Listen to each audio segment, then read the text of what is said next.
नमस्कार मित्रों, एक बार पुनः आपका स्वागत है। आज हिंदी प्रैक्टिस सेट की श्रृंखला का तीसरा प्रैक्टिस सेट आपके सामने है और देखिए आपका कितना क्वेश्चन सही जाता है। यह ख़ास करके जो है बना हुआ है यूपीएचएससी की तैयारी करने वालों के लिए। फिर भी अगर आप टेट का पेपर देने जा रहे हैं, सुपर टेट की तैयारी कर रहे हैं, टीजीटी पीजीटी के लिए हैं, तो भी आपके लिए फ़ायदेमंद होने वाला है। तो आइए शुरू करते हैं और आपसे निवेदन है कि सारे प्रश्न के सामने टिक लगा हुआ है। उस टिक का मतलब ये था कि क्वेश्चन का सिलेक्शन करते समय जो है टिक लगाया गया था, तो उसको अन्यथा मत लें और ना इसके लिए कमेंट ही करें।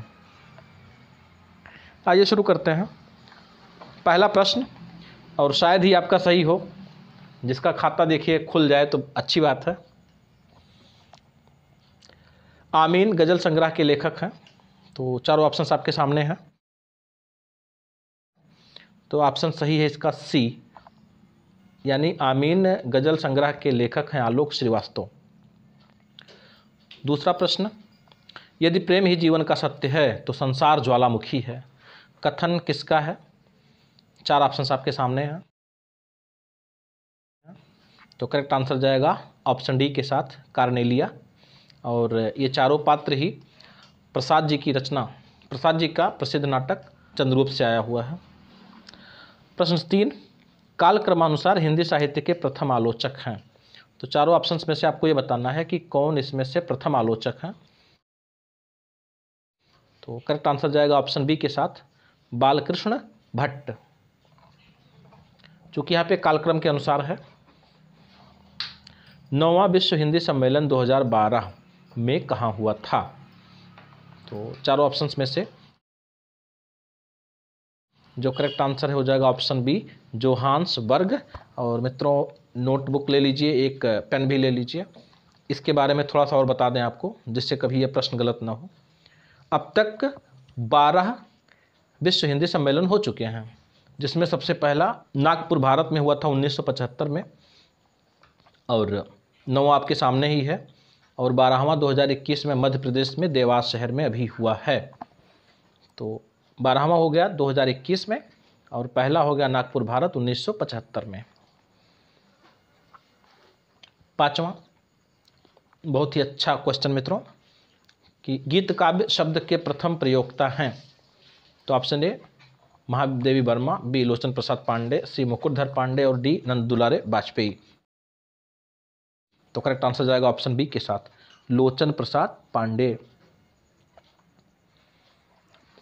6, भर्तृहरि के चरित्र पर केंद्रित विशंभरनाथ उपाध्याय का कौन सा उपन्यास है? तो चारों ऑप्शंस में से जो करेक्ट आंसर है जाएगा ऑप्शन बी के साथ, जोगीमतजा। यानी जोगीमतजा जो उपन्यास है वह भर्तृहरि के चरित्र पर केंद्रित करके लिखा हुआ है, और लेखक कौन है? विशंभरनाथ। 7वां क्वेश्चन, कहा कबीर सुनो भाई साधो नाटक के लेखक हैं। तो चारों ऑप्शंस में से जो करेक्ट आंसर है ऑप्शन ए, नरेंद्र मोहन। 8वां प्रश्न, मुंशी प्रेमचंद की रचना नहीं है। चार ऑप्शंस आपके पास हैं, तो उसमें जो करेक्ट आंसर है ऑप्शन ए, कुछ विचार, साहित्य का मर्म। यह मुंशी प्रेमचंद की रचना नहीं है, बाकी कुछ विचार, साहित्य का उद्देश्य, साहित्य में बुद्धिवाद, ये मुंशी प्रेमचंद की रचना है। 9वां नंबर, किसकी रचनाओं में बुंदेलखंड की प्रकृति का सजीव चित्रण पाया जाता है? तो चारों ऑप्शन में से जो सही है ऑप्शन बी, पद्माकर। और आप जानते ही हैं कि पद्माकर या जितने ऑप्शंस में से जिनका नाम दिया गया है सारे लोग रीतिकालीन कवि हैं। 10वां नंबर, जान श्याम को श्याम घन नाच उठे मन मोर। तो चार ऑप्शंस आपके पास हैं, कौन सा अलंकार है आपको बताना है। तो करेक्ट आंसर हो जाएगा ऑप्शन बी, भ्रांति मान। और संदेह अलंकार ऑप्शन ए कह रहा है मित्रों, तो गलत है। क्यों गलत है? क्योंकि संदेह अलंकार में जो है व्यक्ति भ्रम की स्थिति में बना रहता है, कहीं पे ठहर नहीं पाता है, जबकि भ्रांति अलंकार में क्या होता है, भ्रम बस मान लेता है। तो यहाँ पर जो है भ्रांति मान अलंकार बिल्कुल सही है। 11वां प्रश्न, गुण विपर्यात मनोदोषाः के रचयिता आचार्य कौन हैं? तो चारों ऑप्शंस में से ऑप्शन सही है ए, वामन। और जान लें कि वामन ने काव्य दोष का जो परिचय दिया था, काव्य दोष के बारे में जो बताया था, उनके कहने का मतलब था कि काव्य गुण का विपर्य ही काव्य दोष है। यानी जो काव्य में गुण पाए जाते हैं, अगर काव्य में गुण नहीं है, उसके विपरीत अगर कुछ किया गया है तो ही काव्य दोष हो जाएगा। 12वां क्वेश्चन, संदर्भ के लेखक हैं, तो चारों ऑप्शंस में से करेक्ट आंसर जाएगा डॉक्टर विनय के पास, यानी ऑप्शन ए सही है। तो संदर्भ के लेखक हो गए डॉक्टर विनय। 13वां प्रश्न, मोचीराम तथा पटकथा के लेखक हैं, तो चारों ऑप्शंस में से जो करेक्ट आंसर है ऑप्शन बी, धूमिल। तो धूमिल का पूरा नाम क्या है मित्रों? सुदामा प्रसाद पांडे, और धूमिल के नाम से कविताएं लिखा करते थे। बड़े दुर्भाग्य की बात है कि भारतेंदु हरिश्चंद्र की तरह ये भी जो है बहुत जल्दी ही इस संसार को अलविदा कर गए थे, वरना बहुत सारी रचनाएं इनकी हो जाती। 14 नंबर, रामधारी सिंह दिनकर की किस कृति को आधुनिक युग की गीता कहा गया है? तो चारों ऑप्शंस में से जो करेक्ट आंसर जाएगा ऑप्शन सी के साथ, कुरुक्षेत्र। कुरुक्षेत्र ही ऐसी कृति है जिसको आधुनिक युग की गीता कहा जाता है। 15वां प्रश्न, साकेत की कथा का मुख्य संबंध किसके चरित्र विकास से जुड़ा है? तो चार ऑप्शंस आपके पास हैं। जो करेक्ट आंसर है वो ऑप्शन बी, लक्ष्मण और उर्मिला के साथ। और यह भी थोड़ा सा ध्यान रखें मित्रों कि राम और सीमा हो गया है, सीमा नहीं रहेगा, सीता रहेगा, ये त्रुटि हो गया। और इसी प्रकार ऑप्शन डी में लक्ष्मण और सीमा कह रहा, सीमा की जगह सीता होना चाहिए। 16वां नंबर, सर्वेश्वर दयाल सक्सेना की कृति नहीं है, तो चार ऑप्शंस में से कौन सा ऐसी कृति है जो उनका नहीं है? तो चारों ऑप्शंस में से जो सही आंसर जाएगा ऑप्शन सी के साथ, धूप के धान। और आप जानते हैं कि धूप के धान ये कविता है किसकी? गिरिजा कुमार माथुर साहब की, और वही माथुर साहब जिनको स्थान मिला था तार सप्तक में। 17वां प्रश्न, निम्न में से एक कवि रीति मुक्ति काव्यधारा का नहीं है। तो चारों ऑप्शंस में से 3 ऐसे हैं जो रीति मुक्त हैं और एक नहीं है, वो कौन सा आंसर हो जाएगा? ये जाएगा ऑप्शन डी के साथ, रसनिधि। और इनका पूरा नाम क्या था? पृथ्वी सिंह। पृथ्वी सिंह ही रसनिधि के नाम से लिखा करते थे। 18वां प्रश्न, किस छायावादी कवि को प्रकृति का सुकुमार कवि कहा गया है? बहुत ही आसान और उम्दा क्वेश्चन मित्रों। तो करेक्ट आंसर जाएगा ऑप्शन ए के साथ, सुमित्रा नंदन पंत। इतने सरल क्वेश्चंस जो बीच में 1-2 आ जाते हैं, इसलिए होते हैं जिससे आपका माइंड फ्रेश हो जाता है। तो आइए 19वें प्रश्न की ओर। इनमें से कौन सा काव्य राम कथा पर आधारित नहीं है? आधारित है। तो ऑप्शन ए भूमिजा, और बी कामायनी, सी नीरजा, और डी यशोधरा। करेक्ट आंसर जाएगा मित्रों ऑप्शन ए के साथ, भूमिजा। 20 नंबर, अवधि से संबंधित कवि नहीं हैं। तो ऑप्शन ए है मुल्ला दाऊद, बी जायसी, सी उस्मान, और डी वृंद। तो करेक्ट आंसर जाएगा ऑप्शन डी के साथ, वृंद। क्योंकि मुल्ला दाऊद, जायसी और उस्मान यह लोग जो है अवधि के प्रेमाख्यानक कवि हैं। 21 नंबर, मिलान करने वाला क्वेश्चन आ गया है, थोड़ा टफ है। निम्नलिखित काव्य ग्रंथों को उनके रचनाकारों के साथ सम्मिलित कीजिए। इसको देख लीजिए मित्रों।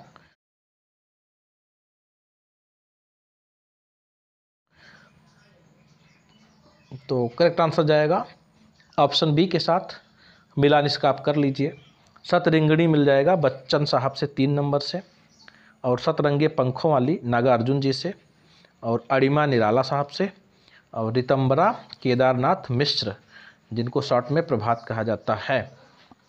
22वां नंबर, राजा निर्बंसिया कहानी के लेखक हैं। तो करेक्ट आंसर जाएगा ऑप्शन बी के साथ, कमलेश्वर। 23 नंबर, उसने कहा था शीर्षक कहानी में उसने किस पात्र के लिए प्रयुक्त हुआ है? तो करेक्ट आंसर जाएगा ऑप्शन बी के साथ, सूबेदारनी के लिए। और यह जो है यूपीएचएससी में आपको पढ़ना भी है। यह कहानी किसका लिखा हुआ मित्रों? कमेंट बॉक्स में आपको बताना है। प्रश्न इस तरह से भी पूछा जा सकता है कि उसने कहा था शीर्षक में किसको कहा गया था, यानी उसने कहा था, किसने किससे कहा था, यह भी प्रश्न पूछा जा सकता है। तो सूबेदारनी ने कहा था, और किससे कहा था? लहना सिंह से कहा था। 24 नंबर, त्यागपत्र उपन्यास के लेखक का नाम क्या है? तो चारों ऑप्शंस में से करेक्ट आंसर चला जाएगा जैनेंद्र कुमार। और यशपाल का झूठा सच उपन्यास सबसे महत्वपूर्ण है, जो भारत पाकिस्तान बंटवारे पर आधारित है और यूपीएचएससी के सिलेबस में भी है। अगर आपने नहीं पढ़ा है तो पढ़ लीजिए, अन्यथा उसका एक पीडीएफ सारांश के रूप में आपके पास बहुत जल्दी पहुंचने वाला है। 25 नंबर प्रश्न, उपन्यास और कहानी का मूल अंतर है उसका, तो ऑप्शन सही जाएगा विषय निरूपण। ऑप्शन तो सारे ही मूल अंतर वाले हैं, लेकिन सबसे अधिक मूल अंतर किस में पाया जाता है? तो विषय निरूपण में। 26 नंबर, अंग्रेज राज सुख साज सजे सब भारी, पै धन विदेश चली जात यह अति ख्वारी। तो किस नाटक की पंक्तियां हैं? तो ऑप्शन सही है इसका भारत दुर्दशा, और लिखने वाले आप जानते ही हैं कि भारतेंदु हरिश्चंद्र जी हैं। 27 नंबर क्वेश्चन, इनमें से कौन सा उपन्यास जीवनी परख है? यानी किसी के जीवन पर लिखा हुआ उपन्यास कौन सा है? तो चारों ऑप्शंस में से ऑप्शन सही है ए, खंजन नयन। और खंजन नयन किसकी जीवनी पर लिखा हुआ? बहुत ही आसान था, सूरदास जी के जीवन पर। और लिखने वाले कौन हैं? अमृतलाल नागर साहब। और इन्होंने ही मानस का हंस लिखा है गोस्वामी तुलसीदास जी के ऊपर। 28 नंबर, कटरा भी आरजू किसकी रचना है? तो चारों ऑप्शन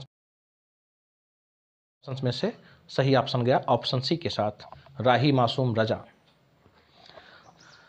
29 नंबर, शारदिया के नाटककार हैं, यानी शारदिया जो नाटक है उसके लेखक कौन है? तो चारों ऑप्शंस में से करेक्ट आंसर जाएगा ऑप्शन सी के साथ, जगदीश चंद्र माथुर। मोहन राकेश का चर्चित नाटक आधे धूरे, और लक्ष्मी नारायण लाल का सिंदूर की होली। 30 नंबर, डॉक्टर नामक कृति की विधा है, यानी डॉक्टर कौन सी विधा है गद्य की? तो चारों ऑप्शंस में से करेक्ट आंसर जाएगा ऑप्शन ए के साथ, नाटक। कमेंट बॉक्स में आपको बताना है कि डॉक्टर किसका नाटक है। 31 नंबर, दूसरा दरवाजा किस विधा की रचना है? तो चारों ऑप्शंस में से करेक्ट आंसर हो जाएगा ए, नाटक विधा। और 32 नंबर, अधिकार सुख कितना मादक किंतु सारहीन है, पंक्ति प्रसाद के किस नाटक से है? यह प्रश्न अक्सर जो है परीक्षाओं में रिपीट होता रहता है। तो करेक्ट आंसर जाएगा ऑप्शन डी के साथ, स्कंदगुप्त। 33 नंबर, हरिवंश राय बच्चन की आत्मकथा के कितने भाग प्रकाशित हैं? तो करेक्ट आंसर हो जाएगा 4 भाग। और आप नोटबुक में नोट कर लीजिए, हो सकता है आगे काम आ जाए। पहला भाग जो इनका था, क्या भूलूं क्या याद करूं, 1969 ईस्वी में। और दूसरा भाग, नीड़ का निर्माण फिर, 1970 ईस्वी में। और तीसरा, बसेरे से दूर, 1977 1977 में। और चौथा और अंतिम, 10 द्वार से सोपान तक, 1985 में प्रकाशित हुआ था। काफ़ी महत्वपूर्ण है मित्रों, चारों ही आपको याद होने चाहिए। 34 नंबर, रिपोर्ताज किस भाषा का शब्द है? तो करेक्ट आंसर जाएगा ऑप्शन ए के साथ, फ्रांसीसी शब्द है ये। 35 नंबर, हिंदी का प्रथम पत्र उदंत मार्तंड प्रकाशित होता था। तो मतलब ये बताना है आपको कि दैनिक था, मासिक था, साप्ताहिक था या त्रैमासिक? तो करेक्ट आंसर जाएगा ऑप्शन बी के साथ, साप्ताहिक। और यह भी जान लें कि प्रथम दैनिक समाचार जो पत्र है उसका नाम था समाचार सुधा वर्षण।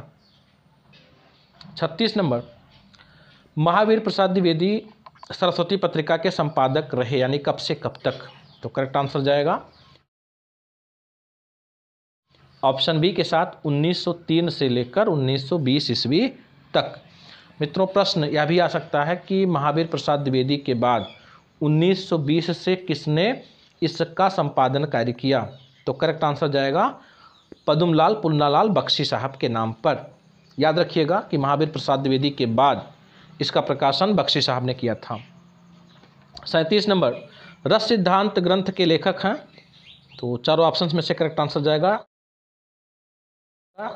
सी के साथ, डॉक्टर नगेंद्र। और यह भी जान लें, कभी कभी प्रश्न पूछा जाता है कि डॉक्टर नगेंद्र कैसे आचार्य हैं, तो आपको बताना पड़ेगा रसवादी आचार्य हैं। 38 नंबर, कबीर बाज भी, कपोत भी, पपीहा भी के रचनाकार हैं? बहुत ही उम्दा प्रश्न है, याद रखिएगा इसको। तो करेक्ट आंसर जाएगा ऑप्शन ए के साथ धर्मवीर भारती। 39 नंबर प्रश्न, हजारी प्रसाद द्विवेदी के आलोचनात्मक ग्रंथों का सही अनुक्रम है? कबीर, हिंदी साहित्य की भूमिका और सूर साहित्य। इसमें से आपको बताना है कि सबसे पहले कौन सा लिखा था और सबसे बाद में कौन सा। एक बार इसको पढ़ लीजिए, थोड़ा सा समय आपको ज़्यादा दिया जा रहा है।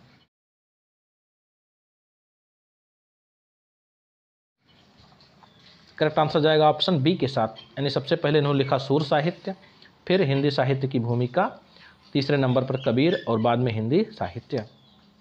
40 नंबर प्रश्न, निठल्ले की डायरी नामक हास्य व्यंग निबंध संग्रह के लेखक हैं? तो option A Shrilal Shukla, B Gopal Prasad Vyas, C Ravindranath Tyagi और डी हरिशंकर परसाई। तो करेक्ट आंसर जाएगा ऑप्शन डी के साथ हरिशंकर परसाई। और यह भी जान लीजिए कि श्रीलाल शुक्ल जो सबसे ज़्यादा फेमस हुए राग दरबारी उपन्यास से, और उसको भी आपको अपने सिलेबस में पढ़ना ही है।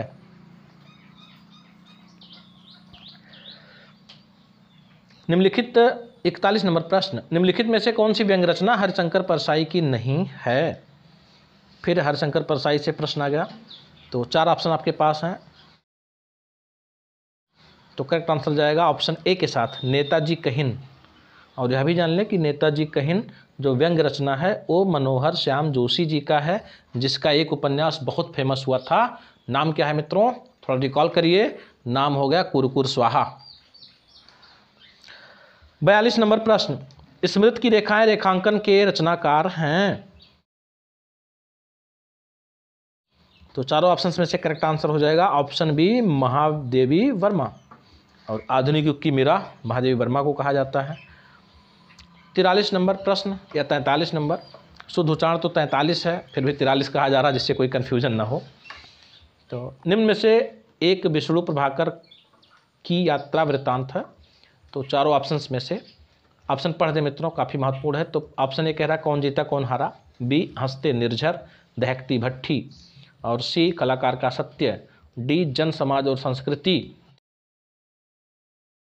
तो करेक्ट आंसर जाएगा मित्रों ऑप्शन बी के साथ हंसते निर्झर दहकती भट्ठी विष्णु प्रभाकर का यात्रा वृत्तांत है। और यह भी जान लें कि कौन जीता कौन हारा यह इनका कहानी संग्रह है, यानी विष्णु प्रभाकर जी का कहानी संग्रह है कौन जीता कौन हारा। 44 नंबर, निम्न पंक्तियां किस प्रसिद्ध लंबी कविता से उद्धृत हैं?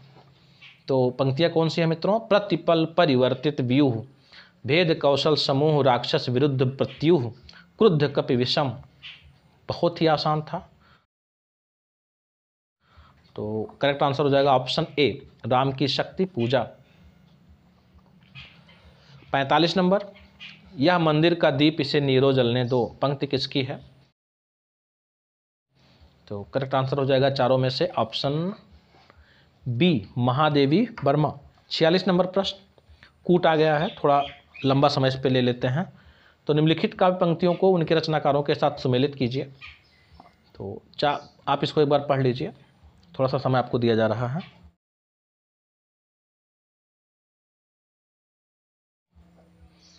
तो करेक्ट आंसर जाएगा ऑप्शन सी के साथ, यानी दोनों ओर प्रेम पलता है। इसको कहने वाले हैं मैथिली शरण गुप्त जी, यानी 4 से मिलेगा आपका। और धिक जीवन जो पाता ही आया विरोध मिल जाएगा 3 नंबर निराला जी से। और परहित सरिस धर्म नहीं भाई तुलसीदास जी की रचना। और बीन भी हूँ मैं तुम्हारी रागिनी भी हूँ, ये जो है हो जाएगा 5 नंबर से महादेवी वर्मा जी से। 47 नंबर प्रश्न, केवल सूक्ष्मगत सौंदर्य सत्ता का राग कहकर छायावाद का किसने विरोध किया? यानी छायावाद का विरोध छायावादी कवि ने ही किया। और क्या कहा करके कि केवल सूक्ष्मगत सौंदर्य सत्ता का राग। तो कहने वाले कौन थे? ऑप्शन चल गया बी के साथ महादेवी वर्मा। 48 नंबर प्रश्न, कूट वाला फिर से आ गया, इसमें थोड़ा ज़्यादा समय ले लीजिए मित्रों। निम्नलिखित गद्य पंक्तियों को उनके लेखकों के साथ सुमेलित कीजिए। तो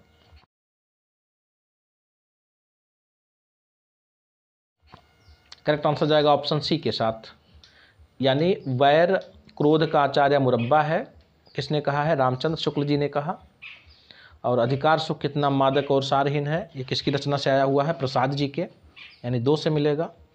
और सी नंबर 3 से निज भाषा उन्नति है सब उन्नति को मूल, तो भारतेंदु हरिश्चंद्र जी से। और डी नंबर मर्द साठे पर पाठे होते हैं, किसकी रचना में आया हुआ था? मुंशी प्रेमचंद के। 49 नंबर, संस्कृत के किस कवि ने एको रस करुण एवं कहकर करुण रस को रसराज घोषित किया? बार बार रिपीट होता है अब यह प्रश्न, तो करेक्ट आंसर जाएगा ऑप्शन बी के साथ, भवभूति ने। 50 नंबर, विभाव अनुभव व्यभिचार संयोगादर्श निष्पत्ति को प्रतिपादित किया है, यानी किसने कहा है? तो कहा क्या है, इसका प्रतिपादन किया है, यानी एक प्रकार से सिद्धांत बनाया है। तो करेक्ट आंसर जाएगा ऑप्शन बी के साथ, भरत मुनि ने। तो 51 नंबर प्रश्न, रस को नाट्य तक सीमित रखने का सर्वप्रथम विरोध किसने किया? तो चारों ऑप्शंस में से करेक्ट आंसर हो जाएगा ऑप्शन डी, अभिनव गुप्त ने। बहुत ही अच्छा प्रश्न है। 52 नंबर प्रश्न, मानक देवनागरी वर्णमाला का प्रकाशन कब हुआ? यानी जो हमारी देवनागरी लिपि है, हिंदी है, उसकी मानक जो है, मानक प्रकाशन कब हुआ वर्णमाला का? तो करेक्ट आंसर जाएगा ऑप्शन सी के साथ। 52 नंबर प्रश्न था भी आपका। 53 नंबर, रस को वेदांतर स्पर्श शून्य किसने माना? तो करेक्ट आंसर जाएगा ऑप्शन ए के साथ, विश्वनाथ जी ने। 54 नंबर प्रश्न, वैद्यनाथ मिश्र का वास्तविक नाम क्या था? बहुत ही आसान प्रश्न, ऑप्शन ए सही है, नागार्जुन जी का। मुक्तिबोध का पूरा नाम गजानन माधव मुक्तिबोध और धूमिल का सुदामा प्रसाद पांडे। 55 नंबर, मुक्त छंद के प्रणेता हैं, यानी मुक्त छंद की शुरुआत किसने की थी? तो करेक्ट आंसर जाएगा ऑप्शन ए के साथ, निराला जी। और इनके छंदों को इसीलिए केचुआ छंद या रबर छंद भी कहा गया है। 56 नंबर, गद्य पद्य मिश्रित काव्य को क्या कहते हैं? तो करेक्ट आंसर जाएगा ऑप्शन सी के साथ, चंपू काव्य। ऐसा काव्य जिसमें गद्य और पद्य का मिश्रण होता है उसी को हम क्या कहते हैं? चंपू काव्य कहते हैं। कमेंट बॉक्स में आपको बताना है कुछ चंपू काव्य को, जिससे आपका यह प्रश्न पूरी तरह से क्लियर हो जाए। 57 नंबर प्रश्न, भारतेंदु युग का कौन कवि पुष्टि मार्ग में दीक्षित था?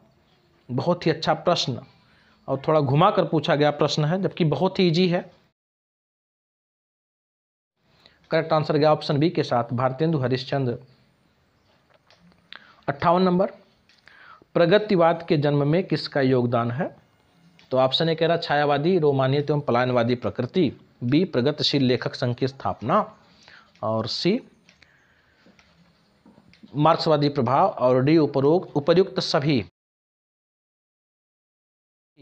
करेक्ट आंसर जाएगा ऑप्शन डी के साथ, यानी ये जो है प्रगतिवाद का जन्म क्यों हुआ? तो इसके यही कारण है, तीन के तीनों ए बी सी, और भी कुछ कारण है लेकिन ऑप्शन के हिसाब से आपका डी सही है। 59 नंबर प्रश्न, ज्ञानाश्रयी शाखा के प्रमुख संत का नाम क्या है? बहुत ही आसान प्रश्न मित्रों, ऑप्शन गया सी के साथ, यानी कबीरदास जी। 60 नंबर, कबीरदास को बाड़ी का डिक्टेटर किसने कहा है? तो करेक्ट आंसर जाएगा ऑप्शन बी के साथ, हजारी प्रसाद द्विवेदी। और डिक्टेटर का मतलब आप समझते ही मित्रों, तानाशाह होता है, यानी कबीरदास जी जैसे चाहते थे वैसे रचना कर देते थे, कभी उस पर वो ध्यान नहीं देते थे, इसीलिए उनको बाड़ी का डिक्टेटर कहा गया। 61 नंबर प्रश्न, रीतिकाल को कला काल कहने वाले इतिहासकार हैं? बहुत ही अच्छा प्रश्न मित्रों, इस प्रश्न से आपको घूम करके रीतिकाल को का नामकरण किसने कैसे दिया है, क्या दिया है, वो आपको पूरी तरह से याद होना चाहिए। तो करेक्ट आंसर जाएगा ऑप्शन सी के साथ, रमाशंकर शुक्ल रसाल ने रीतिकाल को कलाकाल कहा है। 62 नंबर, निम्न में से किस एक का उपनाम नियाज था? यानी किसका उपनाम नियाज था? तो करेक्ट आंसर जाएगा ऑप्शन ए के साथ, सदा सुखलाल। 63 नंबर, मेरे बचपन के दिन की लेखिका कौन है? तो करेक्ट आंसर जाएगा ऑप्शन ए के साथ, महादेवी वर्मा। 64 नंबर प्रश्न, किस रचनाकार ने स्वयं को उर्दू और हिंदी का दुआब माना है? तो करेक्ट आंसर जाएगा ऑप्शन सी के साथ, शमशेर बहादुर सिंह। और शमशेर बहादुर सिंह को कवियों का कवि भी कहा जाता है। 65 नंबर, रचना के साथ उसकी विधा को सम्मिलित कीजिए, यानी इस पर भी थोड़ा सा आप लंबी समय ले लीजिए मित्रों, आंसर बता रहे हैं आपको। तो ऑप्शन इसका सही है बी, यानी ए 4 से मिलेगा आपका, यानी शब्द और मनुष्य आलोचना है, और काशी काशी उपन्यास है, यानी 3 नंबर से इला नाटक है फर्स्ट नंबर से, और पैरों में पंख बांधकर यात्रा वृत्तांत है, यात्रा वर्णन है किसका? तो ये मिल गया मित्रों। अब एक एक करके आप इसको समझ भी लीजिए कि शब्द और मनुष्य आलोचना है परमानंद श्रीवास्तव जी का, लिख डालिएगा मित्रों, बहुत ही जो है टफ क्वेश्चन है। शब्द और मनुष्य परमानंद श्रीवास्तव का, काशी काशी काशीनाथ सिंह जी का उपन्यास, और इला प्रभाकर श्रोत्रिय जी का है, और पैरों में पंख बांधकर की रचना करने वाले हैं रामवृक्ष बेनीपुरी जी। 66 नंबर प्रश्न, नीचे भाषा की 4 विशेषताएं दी गई हैं, उनमें से जो एक गलत है उसे चयन करना है आपको, यानी 4 विशेषताओं में से कोई एक गलत विशेषता दी गई है इसमें, वो कौन सी है ये आपको बताना है। तो करेक्ट आंसर जाएगा ऑप्शन बी के साथ, यानी भाषा पैतृक संपत्ति होती है, भाषा पैतृक संपत्ति नहीं होती है। 67 नंबर, अंगिका किस राज्य की बोली है? तो इसका जो करेक्ट आंसर हो जाएगा ऑप्शन बी, बिहार, क्योंकि अंग प्रदेश जो है बिहार में पाया जाता था, जिसको महाभारत में हम लोग जानते हैं कि कर्ण को मिला हुआ था, तो बिहार में ही अंगिका बोली है। 68 नंबर प्रश्न, त्रिलोचन शास्त्री की कविताएं हिंदी के अतिरिक्त किस अन्य उपभाषा में हैं? तो करेक्ट आंसर जाएगा ऑप्शन बी के साथ, मैथिली में, यानी त्रिलोचन शास्त्री की कविताएं मैथिली में भी लिखी गई हैं। 59 नंबर प्रश्न, इनमें से किसको संविधान की 8वीं अनुसूची में सम्मिलित नहीं किया गया? करेक्ट आंसर जाएगा ऑप्शन सी के साथ, यानी डोगरी, मैथिली, असमिया, ये संविधान की 8वीं अनुसूची में शामिल हो गई हैं। आ गए मित्रों हम लोग लास्ट क्वेश्चन पर, और बहुत ही आसान क्वेश्चन है, सबका सही होना चाहिए। और इस प्रश्न से पहले रिक्वेस्ट है कि अगर अभी तक आपने चैनल को सब्सक्राइब नहीं किया तो कर लीजिए, मित्रों में शेयर भी कर दीजिए, अच्छा लगता है तो लाइक करिए, नहीं अच्छा लगता है तो डिसलाइक भी कीजिए, और उसका कारण भी बताइए। तो 70 नंबर प्रश्न, किस क्षेत्र की बोली को कशिका कहा गया है? तो ऑप्शन ए बैसवाड़ी, बी आरा भोजपुर, सी बनारस, और डी मगध। तो करेक्ट आंसर जाएगा बी, ऑप्शन सी के साथ, बनारस, क्योंकि काशी का ही नया नाम बनारस है, और उसी की बोली को हम काशिका कहते हैं। तो वीडियो देखने के लिए धन्यवाद।